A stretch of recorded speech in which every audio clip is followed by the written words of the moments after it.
I went so fast I lost track of time. In 133 days from today, I will be walking across the stage wearing a purple gown, a purple cap, and a gold tassel. It doesn't even feel like I should be graduating. I almost feel cheated out of my life. But part of that is my fault. Each year, I realized that I had no need to rush.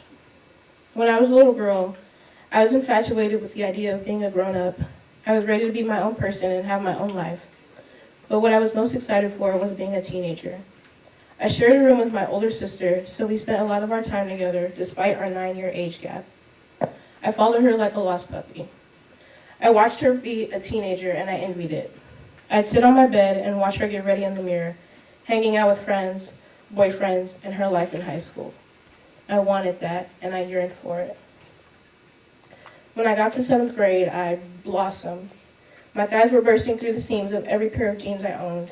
I got my first real bra, and that's when I began getting attention from the boys who called me ugly, pig-faced, and puffy eyes.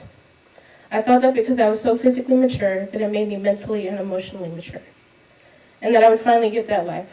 I now know that I was completely wrong. I was known as Mara with the big butt and not just Kh'Mara or Mara. In a way, it boosted my confidence, but it messed with my head, mostly. I didn't know that these were the things that came with being a teenager. Fast forward to 8th grade, I had my first boyfriend. Of course, he was a secret because I hadn't been allowed to date in middle school, which is a huge regret. But he wasn't the boyfriend I had imagined for myself. He was the complete opposite. He wasn't concerned about his academics, he wasn't goal-oriented, and he barely cared about the fact that I was his girlfriend. He was just there to have a good time and to get into my pants.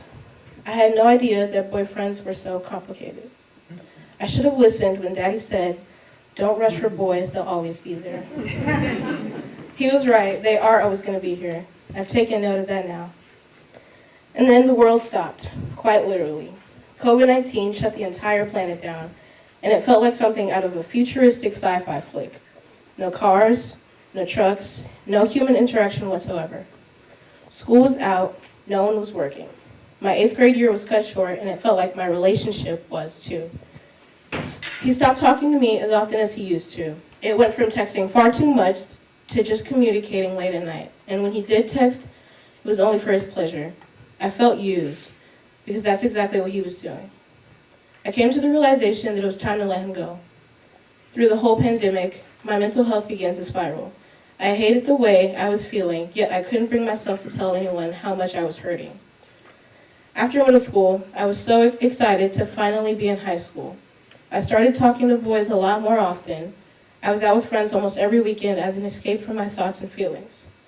But I knew I had other priorities besides having fun and living the life. My parents kept trying to warn me not to waste my time as a teenager, wishing I was able to do things like an adult. I wish I would have listened to them sooner, because those 4 years of high school flew faster than I could have imagined.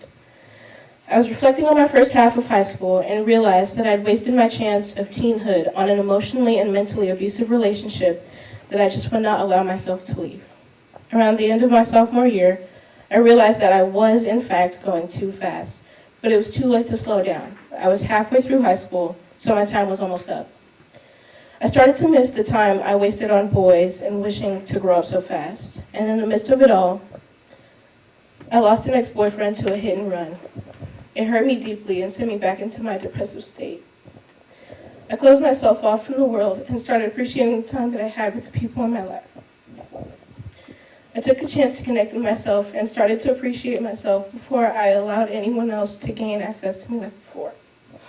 That didn't last.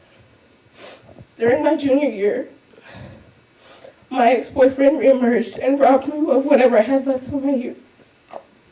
He assaulted me. While it is so very hard to talk about, I am realizing that I need to start saying it out loud. The option of keeping it bottled up is no longer. In 133 days, I get to start my next chapter.